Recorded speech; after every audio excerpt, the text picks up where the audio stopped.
eh, con quien vamos a platicar sobre diferentes temas de lo que nos está sucediendo hoy en día con de la pandemia, pero también con el asunto de la contaduría pública. Tere Villegas, buenos días, gracias por recibirnos la llamada.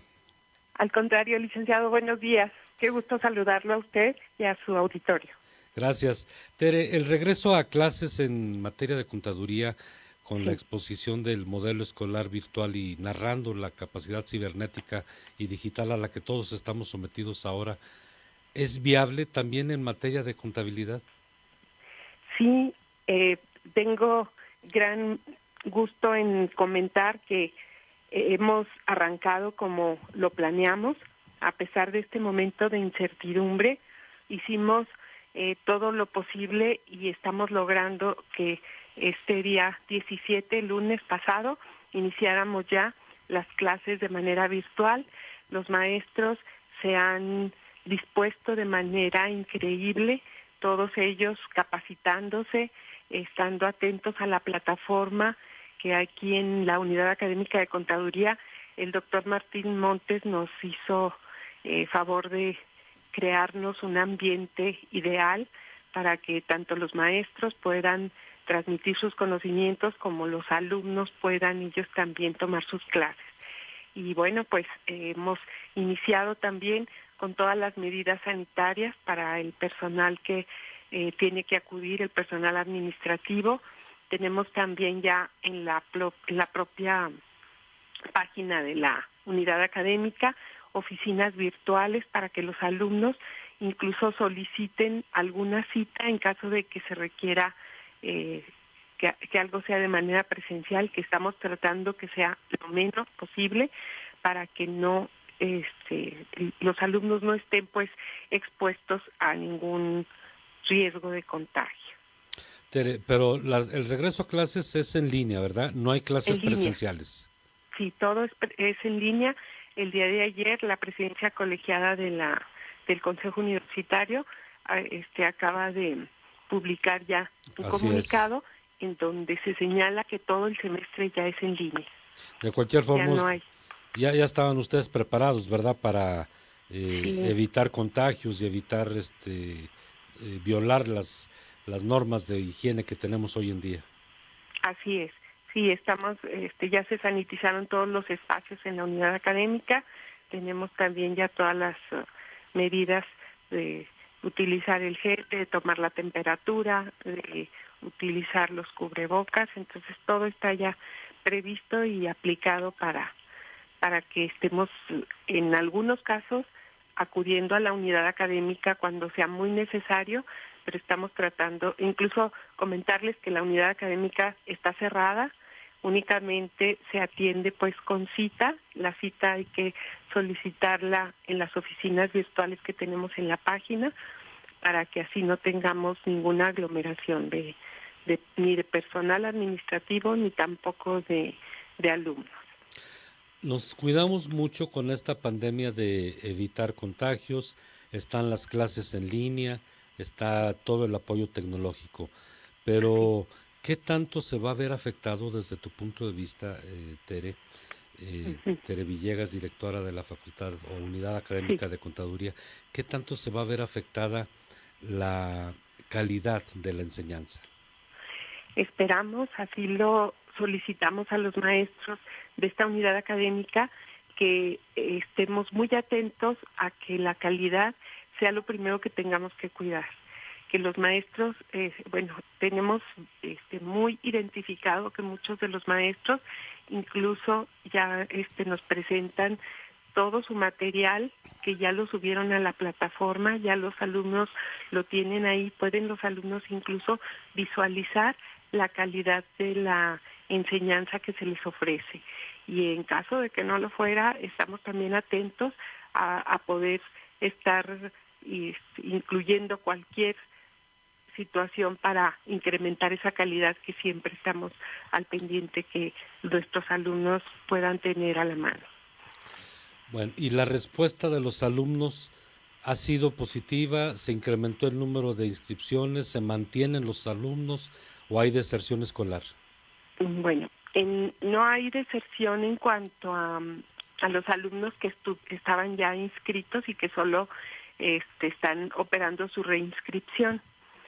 Los alumnos que quisieron ingresar por primera vez a la licenciatura, pues son muchos más que el año pasado. Podemos hablar de que hay un incremento en un 30% más de los interesados. No los podemos recibir a todos, efectivamente no tenemos la capacidad física para recibirlos, pero ahorita estamos incluso abriendo 2 grupos más por instrucciones del señor rector, a efecto de que podamos todavía, porque hay 120 alumnos solicitando que no se dieron cuenta, que no estuvieron aquí en Zacatecas, lo que haya sido, y estamos dando esa oportunidad de que se abran 2 grupos más.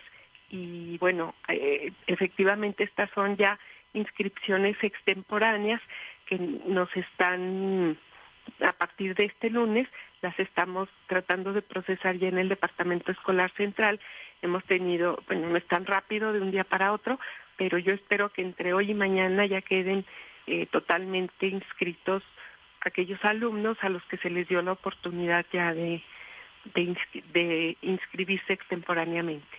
Estamos platicando con María Teresa Villegas Santillán. Ella es directora de la Unidad Académica de Contaduría y Administración de la Universidad Autónoma de Zacatecas, reconocida académica en temas de administración, contabilidad, derechos humanos, contadora, abogada, bueno, todo un estuche de monerías en la parte académica.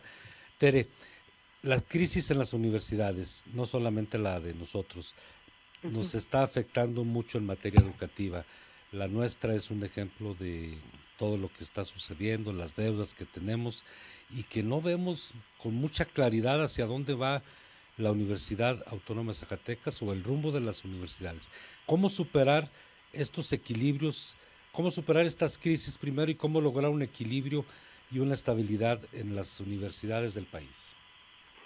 Bien, bueno, pues nuestra Universidad Autónoma de Zacatecas tiene la característica de tener un avance académico muy importante, que medido con las universidades que tenemos crisis financiera, pues hay un repunte importante en investigación. Lo académico es fundamental para nosotros. Hay muchos maestros que sí realmente se preparan y responden pues precisamente al perfil que se requiere de ellos para impartir asignaturas en la universidad. Entonces lo que debe prevalecer es eso, el interés porque la calidad académica sea lo más importante, acudir a esta situación, porque bueno, la crisis financiera pues no es privativa nada más de las universidades. Sin embargo, estas universidades que tenemos problema financiero, lo que tenemos que hacer es ya sanear ese problema financiero. No podemos pensar que las universidades no encuentren la solución a sus problemas financieros. La solución es de carácter financiero.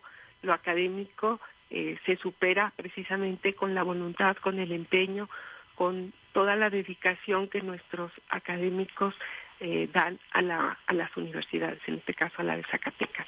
Entonces, sí entendemos que el problema financiero pues preocupa sobre todo por aquella situación de no poder cubrir los salarios de los maestros. Sin embargo, pues esto normalmente en materia financiera todas las finanzas tienen solución, o sea, todos los problemas financieros que tenemos que hacer, pues ingeniería financiera, o sea, hay muchos, en este caso, elementos que podemos nosotros utilizar, muchas estrategias de carácter financiero que se pueden utilizar para sacar a la universidad de este problema realmente. Urge porque nos estamos hundiendo todos los días. Y la lucha contra la corrupción, Tere, gran parte de esta lucha se debe a los contadores, porque ellos son los que detectan inicialmente cuando hay corrupción, cuando hay malos manejos administrativos. ¿Cómo lograr que se vincule la carrera de contaduría a la salvación de nuestra máxima casa de estudios a través precisamente de los contadores. Sí, bueno, pues la Unidad Académica de Contaduría, los contadores en Zacatecas, en México, en el mundo, tenemos una gran responsabilidad. Es una responsabilidad que inicia desde la planeación de la organización para que esa planeación realmente nos indique hacia dónde vamos, cuáles son las políticas que tenemos que aplicar para ir solucionando problemas y, desde luego, la calidad moral, ética que debemos tener los contadores en base a un código de ética profesional que en el Colegio de Contadores Públicos de Zacatecas y el Instituto Mexicano de Contadores a nivel nacional nos obliga a todos los contadores precisamente a estar pendientes de que no sucedan este tipo de situaciones de corrupción, la falta de transparencia, la falta de ética, de moralidad en el registro incluso de las operaciones. Existe falta de ética cuando no soy incluso capaz de realizar un trabajo y digo que sí lo hago, aunque no tenga la capacidad o no esté capacitado. Desde ahí empieza la falta de ética. Primero, los contadores nos tenemos que preparar, tenemos que tener los conocimientos al día, porque las disposiciones fiscales y legales en general están cambiando de manera muy rápida. Siempre ha sido así. No podemos decir que ahora, este año, el año pasado, no, siempre ha sido así. Hay mucho dinamismo en el cambio y es normal porque el carácter económico de todas las operaciones, de todas las acciones que se hacen o se realizan en las organizaciones son dinámicas, son del día a día. Entonces nosotros tenemos que anticiparnos siempre, los contadores, estar un paso adelante de lo que tiene que suceder en las organizaciones para ir solucionando problemas y no que los problemas se vuelvan tantos que luego ya sea muy difícil empezarlos a solucionar. Pero todo tiene solución, efectivamente. Tú también eres actualmente presidente del Consejo Directivo del Colegio de Contadores Públicos de Zacatecas. Sí, así es. Ahí tenemos otro tema, Tere. Los impuestos, por ejemplo. En esta Sí. pandemia, pues vemos mucha gente que no podemos pagar los impuestos, que nos estamos retrasando. ¿Qué podemos hacer o qué tan obligados estamos a pagar nuestros impuestos? Bueno, Sí, bueno. ¿sí se cortó? No. No. Ah, te decía, Uh-huh. tú como presidenta del Consejo Directivo del Colegio de Contadores Públicos de Zacatecas, hoy los zacatecanos tenemos, como todos, problemas económicos, problemas para pagar nuestros impuestos, no vemos mucha flexibilidad del SAT, no vemos mucha disposición de nuestras autoridades hacendarias de perdonarnos o de justificar un poco los impuestos. ¿Qué podemos hacer como zacatecanos? Bueno, en primer término, sí estar conscientes de cuáles son nuestras obligaciones fiscales, en este caso como contribuyentes. Se es contribuyente desde que se es incluso asalariado, entonces estar muy conscientes y solicitarle pues a los contadores o al contador que tengamos que nos señale exactamente cuáles son las obligaciones que tengo durante todo el ejercicio fiscal para poder estar cumpliendo puntualmente. Si cumplimos puntualmente y de antemano, al inicio de nuestro ejercicio fiscal, todos los contribuyentes sabemos cuáles son nuestras obligaciones, pues en algún momento nos tendremos que limitar a veces en el gasto porque tenemos que pagar impuestos. Los impuestos son eso, algo impuesto, algo que no nos gusta, algo que es muy difícil de aceptar que tengo que pagar, pero es la ley la que me obliga a pagar determinados impuestos y no puedo evadir la ley. Entonces, tanto en la Unidad Académica de Contaduría como en el Colegio de Contadores Públicos, lo primero es señalar qué es a lo que estoy sujeto. Luego ya, si ya estoy consciente de cuáles son mis obligaciones, identificar con el mismo contador o con los contadores del Colegio de Contadores también qué es lo que puedo deducir, qué es lo que me puede ayudar precisamente a que no tenga un impuesto tan importante o tan fuerte para pagar. Entonces necesitamos también preguntar, ¿qué puedo hacer de las actividades que yo realizo? ¿Cuáles son mis gastos que puedo deducir? Y bueno, en términos generales decimos todo lo que sea estrictamente indispensable para el desarrollo de tu actividad. Todo eso puedes deducir. ¿Qué es lo indispensable? Todo aquello que no puedas dejar de pagar porque tienes que, por ejemplo, si en el caso de alguien que es que recibe ingresos por honorarios, pues si tiene que trasladarse de un lado a otro para recibir ese ingreso, bueno, pues puede hacer deducible hasta el vehículo que tiene, la gasolina que utiliza, desde luego toda la papelería, sus auxiliares, la renta, la luz, el teléfono, etcétera. En el caso de los asalariados, efectivamente, cuando a nosotros nos pagan un salario, pues tenemos ya una reducción de nuestro sueldo por concepto de impuesto. Entonces ahí sí ya, si nuestro único ingreso es el salario, pues nada más es el impuesto que se nos retiene, que el patrón nos retenga exactamente el impuesto que debemos pagar para que luego no tengamos sorpresas, ¿verdad?, de que todavía tengo que pagar más impuesto. Pues muchísimos temas que seguiremos platicando contigo más adelante. Pero Claro. Oye, en esta te iba a preguntar, en esta crisis que vivimos en la Universidad Autónoma de Zacatecas, de la que comentábamos hace un momento, de pronto nos decimos muy autónomos porque no queremos que intervengan nuestras autoridades y de pronto permitimos que intervengan para que nos ayuden a sacar a la universidad.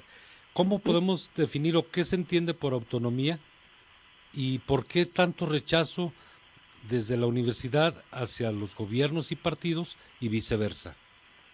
Sí, bueno, hay que entender que la autonomía universitaria es académica. O sea, nosotros si dependemos de un presupuesto federal y de un presupuesto estatal, la autonomía únicamente es académica. Nosotros podemos impartir nuestras materias de manera, libre, pero con el contenido programático al que estamos ya sujetos por haber aceptado impartir esa materia. Pero en realidad, la autonomía financiera no la tenemos. O sea, el día que no dependamos del presupuesto federal o estatal, entonces diremos nosotros que somos una universidad autónoma financiera y académicamente, pero la Universidad Autónoma de Zacatecas, su autonomía reside esencialmente en la academia. O sea, para gobernarnos también podemos decir que tenemos autonomía porque la propia ley orgánica y el Congreso del Estado pues nos ha facultado como órgano autónomo a poner nuestras propias leyes, nuestras propias reglas al interior de la universidad, pero desde el punto de vista financiero no podemos decir que somos autónomos, dependemos totalmente del presupuesto. Definitivamente. Entonces no podemos pensar que rechacemos en un momento dado a que se nos esté solicitando, por ejemplo, rendir cuentas, pues no, o sea, necesitamos rendir cuentas y necesitamos rendirlas bien. O sea, que la autoridad federal y la autoridad estatal vea que tenemos el cumplimiento también de nuestras obligaciones de carácter fiscal, pero también de carácter contable administrativo, ya que estamos sujetos a la Ley General de Contabilidad Gubernamental. Y precisamente en este asunto de los pactos fiscales y los apoyos, va a haber el día de mañana, no, el día de hoy, una conferencia en San Luis Potosí, una reunión de los gobernadores con el presidente de México, donde se analizan las modificaciones o reformas al pacto fiscal en este tema también muy polémico del federalismo. ¿Qué opinas tú o qué esperas tú de esta reunión? Sí, pues esperamos mucho. La consolidación del federalismo en México debe hacerse a través de un diseño muy puntual, un diseño que sea integral a largo plazo. El federalismo en México pues ha sido motivo de debate desde 1824. La Constitución de 1824 por primera vez señala que es el federalismo en México. Ignacio Vallarta, que es el padre del federalismo en México, él tiene muy claro que los estados forman parte que tienen también soberanía, pero que forman parte de una federación y que cada estado debe administrarse y debe recaudar también sus impuestos, y desde luego que es muy urgente construir ese nuevo pacto fiscal, ya que es inaplazable ya hacer una redistribución de potestades tributarias, ya terminar con una simulación que existe del federalismo educativo, reducir totalmente los conceptos que no tienen vigencia ya, reconocer también muy claramente el papel de los congresos locales, eliminar toda clase de discrecionalidad en el gasto público, en realidad tener más transparencia, más rendición de cuentas y desde luego que las crisis de las finanzas estatales y municipales que se han profundizado en los últimos años, pues muestran que el pacto fiscal que existe hasta ahorita debió haberse revisado siempre de manera constante para que el diseño se actualizara, así como digo que la contabilidad en las empresas o en las organizaciones tiene que estar actualizada toda la organización. También ese pacto federal tuvo que haberse revisado constantemente. Realmente el reparto de potestades tributarias es prácticamente nulo. Vivimos entonces en un centralismo fiscal, se puede decir que así es, que no es malo el centralismo.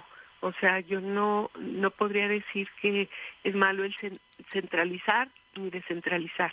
Aquí nada más en materia de administración pública hay que identificar para qué centralizamos o para qué descentralizamos y si tiene un objetivo específico, centralizar o descentralizar, y se cumple el objetivo, cualquiera de las dos formas son buenas. Pero en este caso, esta centralización pues ha reducido las potestades de los estados y de los municipios y en realidad pues necesitamos que esto aflore porque las aportaciones del gasto federal que se condiciona a través normalmente de 8 fondos, destacando salud, educación, combate a la pobreza, seguridad, pues tienen reglas de operación luego muy restrictivas y son insuficientes. Esto es realmente inoperante. De acuerdo a la OECD, estamos además en México en un centralismo tributario y dependemos más que otro país de los ingresos petroleros, pues con una estructura fiscal fuertemente regresiva que se basa en impuestos indirectos y esto afecta mucho más a la población con menores ingresos. Entonces todo esto se debe reducir y esperamos muchísimo realmente de este pacto, de este nuevo pacto fiscal. Estos gobernadores que han querido lograr este acuerdo de voluntades entre la Federación y las soberanías estatales, pues esperamos que evolucione toda su propuesta y que todo se adapte a las circunstancias, desde luego, y a los desafíos que tiene el país, sin perjuicio de que se convierta esto en nada más una situación de carácter político, ¿no? Estamos obsoletos con el pacto fiscal que tenemos, Tere. Necesitamos modernizarlo, pues. Sí, totalmente. O sea, precisamente estas 12 entidades que representan el 40% del Producto Interno Bruto, bueno, yo estuve ahí en la Secretaría de Finanzas y me tocaba asistir a las reuniones de funcionarios fiscales a nivel nacional y estas mismas entidades siempre se quejaban de ellos aportar más a la Federación y que otros estados aportaban poco y casi se llevaban todo casi el 100% de su presupuesto vía federal, ¿no? Entonces, entre esos estados estaba Zacatecas y sigue estando. O sea, que nosotros en Zacatecas nuestro presupuesto depende realmente de la federación. Entonces, es muy importante que se den diferentes potestades a los estados y a los municipios, pero que en base a esas potestades también se les exija que ya tengan mayor disponibilidad de su recaudación para cubrir su presupuesto estatal y municipal. Entonces, ¿es positiva la actitud de estos gobernadores que quieren cambiar el pacto fiscal? Sí, para mí siempre es positivo que alguien quiera hacer aportaciones, presentar soluciones a la problemática y no solo estar señalando los problemas, ¿verdad? Entonces, en este caso, si estos gobernadores tienen la disposición de realmente sentarse, de como ha mencionado Juan Manuel Carreras, que va a incluir a legisladores y empresarios en esta conferencia, pues me parece fabuloso que haya opiniones de todo tipo, que realmente se recojan esas opiniones, que en base a eso se logre un verdadero diagnóstico y con ello poder lograr esa consolidación del federalismo y que con ese diagnóstico se pueda diseñar realmente un federalismo o una planeación de ese federalismo de manera integral y a largo plazo. Tere, ya para finalizar, si tuvieras tú la oportunidad de mañana platicar con Andrés Manuel López Obrador, obviamente es imposible, pero ¿qué le pedirías, por ejemplo, para rescatar nuestra máxima casa de estudios? Le pediría que me dejara presentarle un diagnóstico real de nuestra universidad para que identificara los verdaderos problemas y que viera que en realidad el problema financiero no es tan grave porque tenemos muchas fortalezas.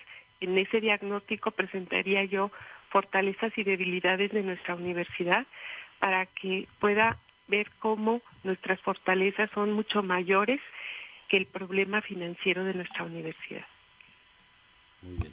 Tere, muchísimas gracias. Vamos a seguir platicando contigo si tú no lo permites, porque otro de los temas es que necesitamos vincular más nuestra máxima casa de estudios con la sociedad zacatecana y viceversa. Claro. Ese es un tema que de pronto estamos muy divorciados y de pronto estamos muy unidos y creo que hay que ver para futuro. Sí, nosotros estamos ya en la unidad académica iniciando una investigación que tiene que ver con el índice de la prosperidad en nuestro estado.